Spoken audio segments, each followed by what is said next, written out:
Welcome to the Professor of Perseverance podcast. I'm Dr. James Purdue, the Professor of Perseverance himself.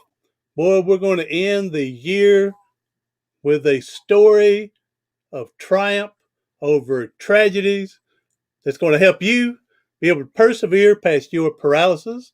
And let's go ahead and get started. I don't like this holding on and guessing and stuff. Let me go ahead and get this introduction here.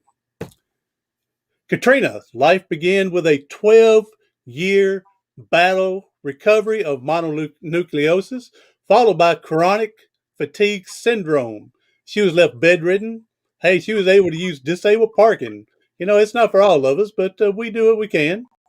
And unable to do any physical activity for several years. Now, here's where it gets you here. No physical activity for years, and she ends up becoming what's called the comeback kid her way back in the 2004 Olympic trials. Yes, I said Olympics. She is an Olympic swimmer. So let's go ahead and get started here. Katrina is passionate about empowering people to be their best, whether it's sports, career, relationships, or in life. Katrina, thank you for being on here. Thank you There for you are. having me. Thank you. Yes. And I didn't get how do we pronounce your last name? Radke, Katrina Radke. Katrina Radke. Thank you for being on here. Boy, this is an amazing story that, we used to, me growing up anyway, would hear you got mono, the kissing disease. And so here you are with this mononucleosis and then your chronic fatigue. And here it is. It's so ironic that you weren't physically able to do something. And then you ended up your life being a career swimmer, winning gold medals in international competition. So just maybe to correct you, I was on the national team and swam in the Olympics before I ended up sick with chronic fatigue syndrome. So I swam for the United States for 7 years, including the Olympic Games in 1988. And then I ended up really sick with chronic fatigue syndrome and was bedridden. But then after 12 years, after recovery of that, I came back and was able to swim again in my early 30s, which was very rare back then. So it was a weird journey for sure. It definitely took me on a spiritual path.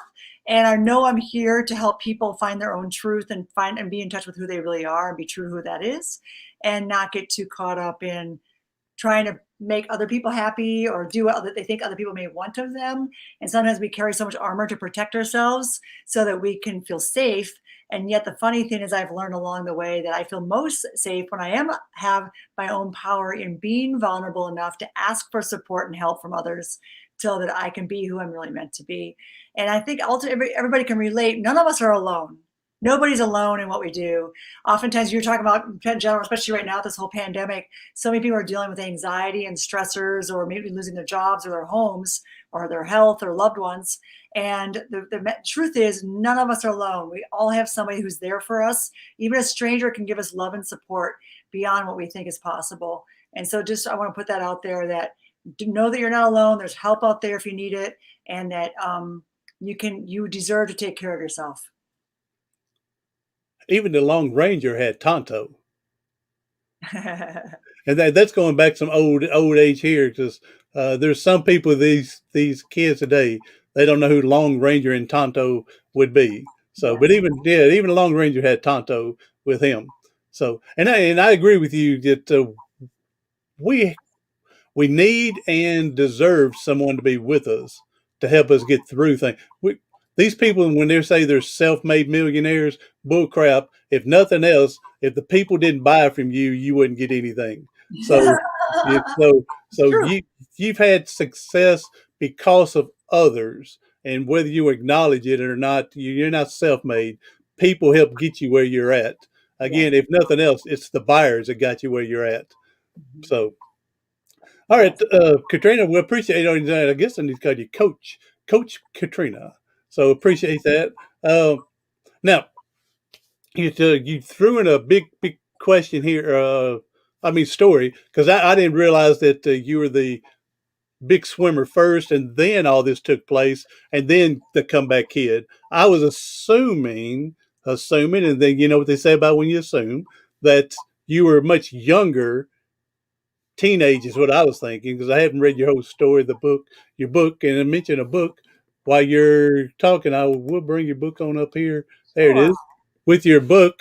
And so I was just guessing that you started off with the chronic disease and the mononucleosis, and then all of a sudden your body woke up and got stronger, and then kicked it into gear. But no, you were swimmer.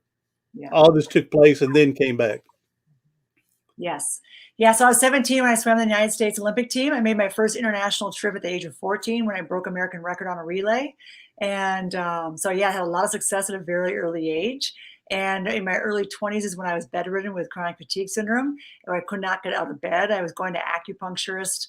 I even changed how I was eating. I cut out sugar, dairy, gluten. It's kind of funny because now this is kind of normal in the mainstream. People are realizing, wow, I don't feel good eating these kinds of foods. But in general, I really learned meditation wasn't that big back then, but I was at school at Berkeley, so I was very into some of the things that are now more mainstream for sure. But I was trying anything and everything to get well. And I was very much on a journey of healing and helping. And then through that, it's helped me become a person who ends up helping other people say, hey, wait a minute, you have the power to heal yourself. You can do it.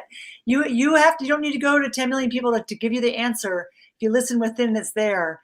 And yes, you need support from other people, but we ultimately also can trust our own selves to find out what we really need. We have too many people that are into the low self esteem, low confidence of themselves, and of course that goes back to how they were raised and the environment, how they were treated. But Yeah. they need to learn that you can overcome that to have a better life for yourself. Just build that confidence and self esteem up. And Yeah. I like the title here. I got to move it a little bit. Be your best without the stress. Be your best Yes, without the without the stress. stress. You got it. It's not about the medals. So interestingly, in my Olympic Games, I was fifth place. The East Germans were first and second. It was known they were on steroids, not by their choice, but they were. And so it's a kind of a running joke that when my grandma, 90 years old, I'll get a bronze medal for the fact that they know this. And it's the Olympics from 1976 to 88. They have considered actually redoing the medals. They won't take medals away, but they would actually still add out more medals. So I'm hoping that still can take place. But really, it's interesting. My subtitle is not about the medal. Is so often in society we think that we get a certain role title or a certain amount of money or a certain amount of significance in the world that all of a sudden we're somebody and we're not a nobody and therefore we're okay. And so often we're always looking to be enough or feel loved enough. And ultimately that comes down to how we feel about ourselves. And so often, maybe as children, we may have been looking for love in a weird way and didn't get it. Some people were abused or other things can happen to people. Sometimes we're always striving to get, let's say for grades in school, get that A versus an A minus or a B, to be enough. And so much of our society's ego is about, are you enough? Are you enough? And so people are trying to play this out. And so for me, through my own swimming journey, yes, I was at the top of the world, ranked up, top 5 in the world for many, many years, and swimming for the United States for 7 years, which was back then was very rare because there was no pro sports yet. There was no money in terms of being able to get sponsorships. But interestingly, I got to learn at an early age, thankfully, that does not define me. And I am much more than the medals or the accolades or the records or the times or the money or titles. And I get to be me. And I can't be put in a box. And I like it that way because we're all a constellation of so many different pieces and facets of who we really are. And we all play out different parts of who we are ultimately, too. And so it's important to get clear and stay quiet enough within to listen to the higher self, whether you believe that's God or your own intuition or fate. I'm not so religious per se, but I do believe there's a divine power that does guide me. And I become, I like to pass the torch, if you will. As I mentioned, I have an Olympic torch. This is the Olympic torch from 1996. I ran it for the Atlanta Games. And it has on here all the different, you can't really see it on here, but these are all the different cities from the different Olympic Games. And I ran this while I was in grad school in New Haven, Connecticut. And you can see where it was lit up on the top there.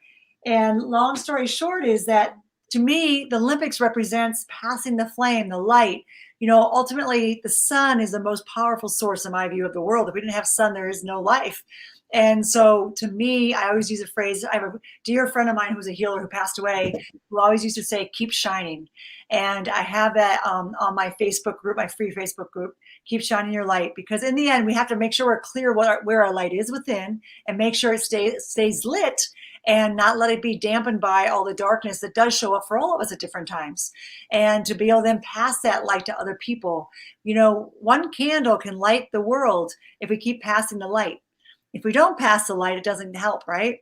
So my goal in life is to help other people find their own truth and be clear with who they are, know it's okay to ask for help, and to be empowered to really go after what their true dreams are so they can make a difference in the world. So I know I'm going on and on here, but it's a little bit of my feelings on what I'm here to do. You're doing great, and that's what we want, is to know what we need to do to get our candles lit and then to pass it on. I'm a big believer that we should be able to help people as much as possible. We can't do it every time because it would drain us. And Yes. then if we give too much that we can't even help our own self, then we're not going to help anyone else. It's So interesting, we've got to right? know that limit. We got to know that limit. Yes, and that's one thing I really had to learn when I got sick, is I was so used to wanting to take care of everybody else at the expense of myself. And I had to learn it was okay to ask for help. It was okay to learn that I don't have to go put out everybody else's fires, that they have to do, learn to take care of their own.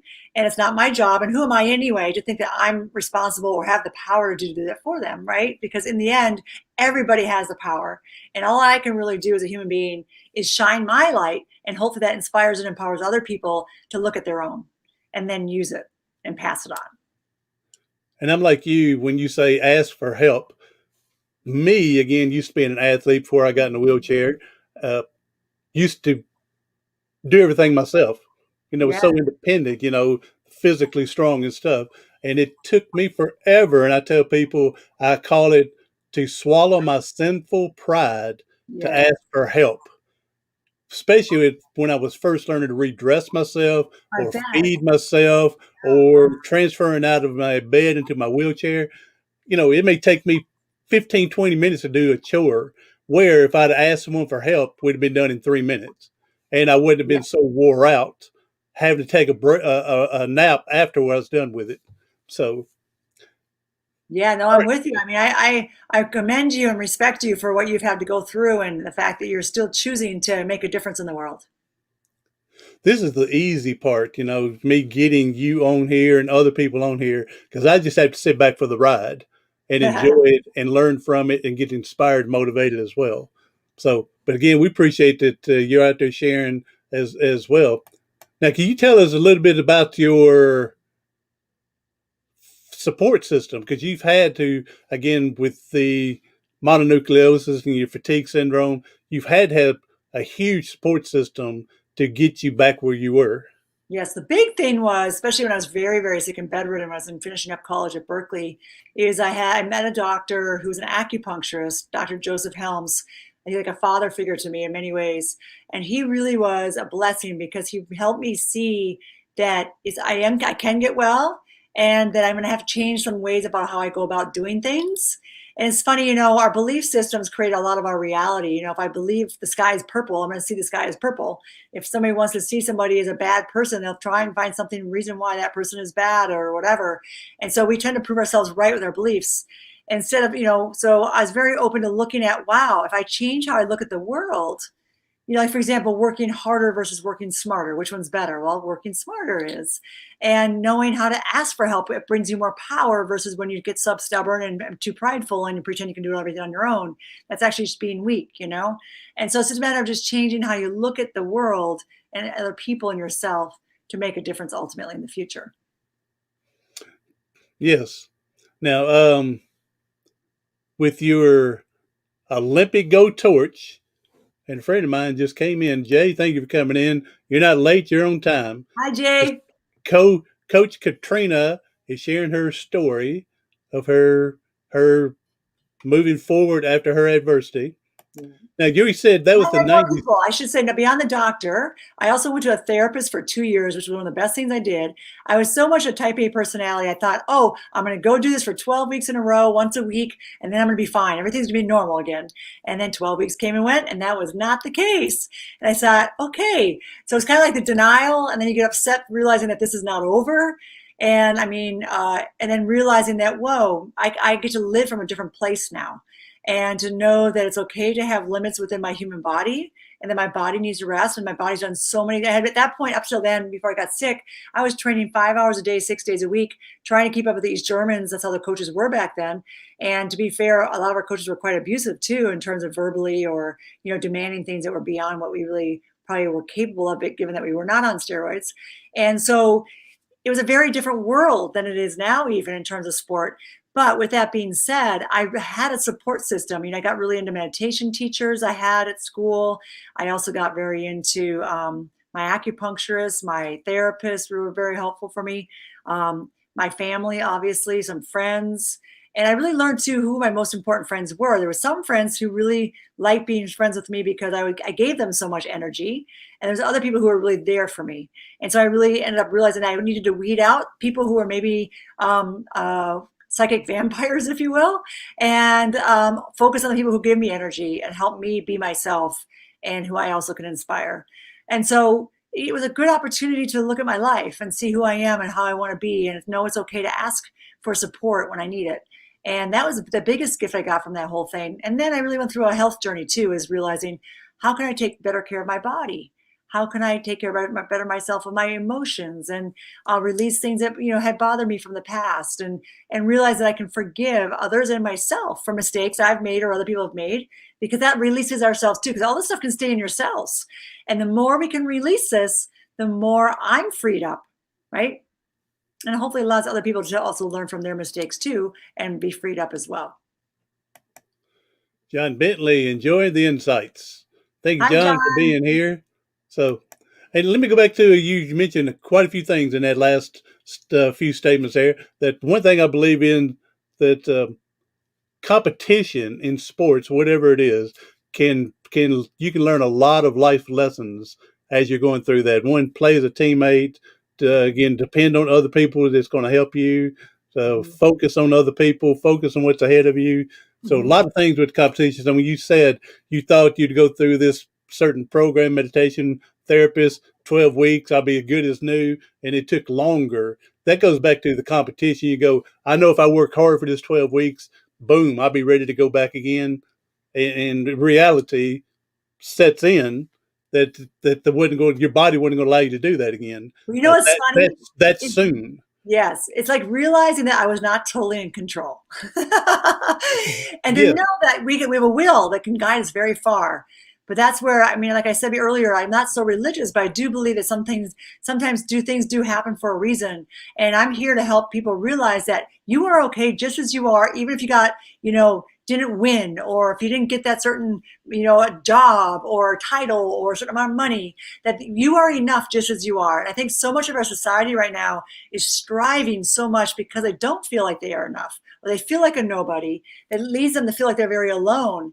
And that's what's causing a lot of anxiety and depression. I see it so much, especially with teenagers that we work with, and especially with the social media, the way the world is. People are thinking that they must not have what they're supposed to have or be who they're meant to be. And so they're faking it, and rather than being who they really are. And when we get to be who we really are, we're so much happier, because it doesn't matter what other people think. I know if people don't like you or do like you, who cares? Because if you like yourself, that's all that matters ultimately in the end. And I like what you mentioned a minute ago. You had to get rid of some of your vampire people Yep. that are sucking the energy out. And I don't want to discount some of my friends, but there are times that I go, with your negativity, you need to hang out on the other side of my life, and we'll come back when you seem stronger about yourself. Yes. And not Well, that I and want to also kick them out. setting I don't boundaries. want to kick them out forever, but they've got to learn to grow up as well to get Yeah. their own strength. Well, it's in learning to have boundaries too. So even if somebody's being negative with you or having a bad day, you can choose to be there for them in a certain way, or choose to say, you know what, I can't take this on right now, and I'm going to say, no, I'll talk to you later, right? So that's one thing I find a lot of kids especially don't know how to say no. And then they try just to be nice rather than actually state their truth. So if somebody's always wanting something from you and you don't speak up about it, they don't know. They don't know that you're feeling that way. And so boundaries are really big. I talk about this in my book, the importance of taking care of yourself while also being able to speak your truth to somebody. Your book flashed up right there. Be your best without the stress. It's not about the medals. So, and let's go back to, you were talking about Powell, I'm assuming you're talking about the younger generation right now, that Mhm. they feel they're not successful if they don't get something in a certain amount of time, or if they don't get what they want at that time. You know, let's go back to the Kentucky Fried Chicken man. How much he was a failure before he finally got KFC going. Right? You know, Yeah. how many times did Edison fail before that light bulb finally clicked and did what it's supposed to? And he comes back and says, they said you failed 10,000 times, and he said, no, I found 10,000 ways it won't work, Yes. And I and it remember was most ten people thousand only way to work. one that finally got it. And Yep. so I think these kids today, they just, again, it goes back to the microwave. They want things done instantaneously, and they're not sure how they need to work for it to earn it. They're so used to things Yes. given to them, There's not so much not entitlement and lack of responsibility that's going on. I think so many parents that are in the, I'm a parent too. I have two teenage kids. I think a lot of times parents may be striving, having a different life than they had when they were little. And so then they want to give their kids everything, but that's not the way to raise a kid ultimately, right? And I know I make my share of mistakes for sure.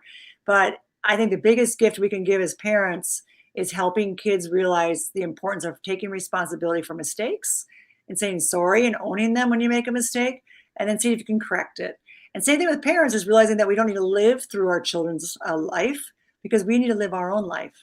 And it's easy nowadays to not take ownership, want the instant gratification, want the instant thing because our phones are showing us that.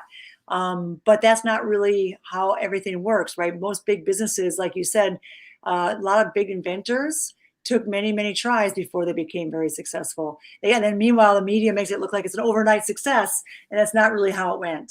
And so that's the thing that we all get to keep pursuing what we're here to do. There's plenty of time. Life doesn't leave anybody out. Life loves everybody. And it wants people to be able to tap into their talents and what they're here to do and share their gifts. And I think that's one of the best beauties of life is, to remember that, success is for everybody, not just, certain people. and we're here to share and help other people come with us. We don't Yes. want to leave you behind. We want you to come with us as well. And it goes back to, again, if you don't love yourself, how do you expect other people to do this for you? Yes. And you can get the overnight love, and you can get the 1 week, whatever, 1 month. But again, if it's all going to be failure if you just don't love yourself. Yes. Well, it's good to ask good questions in the morning when you wake up. What can I be excited about today? What magic will show up in my life today? How can I love myself? How can I love somebody else? What am I grateful for? What could I be grateful for? We should be grateful for my very first gratefulness every morning is that when I transfer out of my bed and I get in my wheelchair, Yep. that I'm grateful that my wheelchair didn't have a mind of its own and move, and then I hit the floor. Oh, And yeah. that has happened plenty of times. So every time I'm able to get in there in that chair, I'm very grateful that it did have a mind of its own that day. Yes. Well, you're very lucky. You're very lucky to be alive and well. I'm a blessed man, and I haven't achieved everything I wanted. And I was an educator for years. And around Christmas time, I would tell all my students, I hope you get your big ticket item, but I hope you don't get everything that you want. I said, because you've got to learn that there's going to be, you're not going to get everything you want in life. And so I would prefer you failing and feeling the what do you want to call, not getting early in life, then when you're 25 going after your first big job and you go a disappointment, and I'm so disappointed I didn't get that. Okay, then go get something else and then build on to get. So I would always tell them, I hope you get your big ticket item, but I hope you don't get everything. Yeah. So get that, learn disappointment a little early in life. That way you can focus on how to get what you want later in Well, it life. teaches you that you can be resilient, and it teaches you that you can be resourceful. There's always a way. In terms of thinking, oh, I'm broke, I can't do this. Well, why not go get a loan or find a way or somebody who can support you? Or maybe you don't need to have certain kind of money to get it started. There's always ways to get things going. And a lot of times we make excuses, and the excuses usually are covering up some fear that we don't want to admit to. I love Gandhi's quote, there's two powers in the world, fear and love. And I think if we can just, sum down, if you simplify, I think of most things that we end up doing come from those two places. If we're in a really good place about ourselves, it changes how we look at the world. If we're feeling very fearful, like right now, I don't think the virus is the problem so much. I think it's the amount of fear it's created in people. And the fear creates a lot of other issues. And it's important to stay grounded with who you are and stay clear with what that is so that you don't get too caught up in the media and then, being out here, versus staying in touch with, hey, I feel good today. I'm going to then take my next step. So no matter what gets thrown your way, you can handle it. Your Olympic torch, you can show again. You Yes. said you got that it was part of the passing the torch in the 96 Atlanta Olympics. Yep. So that's awesome. Now, was it in 92 or 90 or 88? They were in Barcelona. Oh, I was in 88. I was in Seoul, Korea. That was in 88, so Yeah. 92 would be in Barcelona. Yes. Because a friend of mine, he used to participate in the Paralympics, and he's a quadriplegic. We called when I first met him, we called him the super quad, and he participated in the 92 Barcelona, and he won 8 gold medals. That's awesome. And every gold medal was a world record. And then when it came to Atlanta in 96, he won 1 silver medal because he caught a summer flu the same time the Olympics was going on. Yeah. And he just had enough strength to get that silver. Of course, that silver, how many people would love to get just that 1 silver? Yes. But he competed for years in the Paralympics. And so he actually lives an hour from me. He's a real good friend. Nice. So yeah, we called him Super Quad. So that's awesome.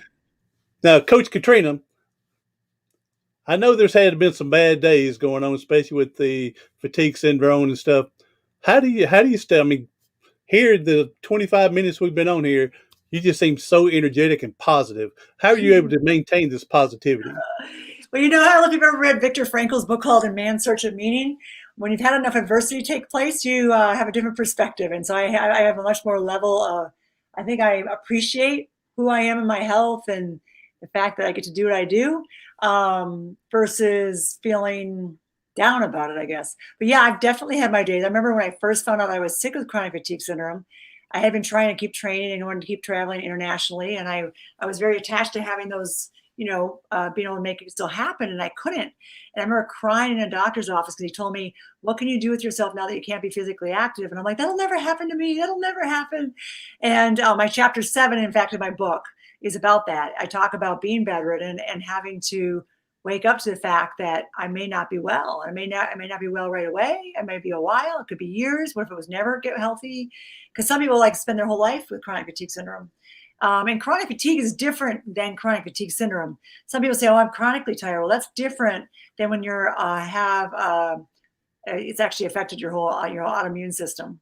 And so there's a lot of stuff now where people are getting better from it, but they're finding that there's actually been a virus into the cells that causes the issue. Some people think it's Epstein-Barr virus related. Some people believe it's from mono. But the truth is, whatever it is, I knew I needed to get well. So I did a lot of interest. I got really persistent. I love your title, by the way, Professor of Perseverance, because it's so true. Is I had to persevere to say, I'm not going to just allow myself to stay bedridden. I need to find a way to get healthy. I can't just lay around and be like this. And yet with that being said, when I was most sick, I couldn't do anything but that. I mean, to even get up and do stuff, I would start taking my days with chlorophyll pills just to get enough oxygenated stuff into my blood so I could have energy. And I got really, like I mentioned earlier, I cut out sugar, no dairy, no caffeine, no alcohol. Not that I never did caffeine really. Anyway, you don't want me on caffeine. I can believe you. What's that? I can believe you. Yeah. I'm like, But last time I had a cup of coffee was about 20 years ago. I had it before a master's summit, and I had it at 9 a.m., a regular cup of coffee, and I was up till 3 a.m. And I was like, I don't know how to do this. But everybody's different. Some people can drink 10 cups of coffee a day, I know. But I'm really into, in fact, I was just in Costa Rica with my family. I celebrated my 50th birthday. And I was with a friend of mine who's a raw food chef. And we were actually talking about running some retreats because I do believe the future is going to be much more about eating healthier foods. And a lot of stuff that's packaged in boxes these days is so filled with other processed, like corn syrup and other top ingredients that our bodies can't break down. And so it's important, the more live, rich fruits and vegetables we can eat and whole grains and, be mindful of where we're getting the source of our food. to take care of our bodies, because our bodies are, food's like a chemical, it's a medicine. And if we're feeding it a lot of junk all the time, our body doesn't feel good. If we're eating really well, we get more energized. We have an electrical system that works.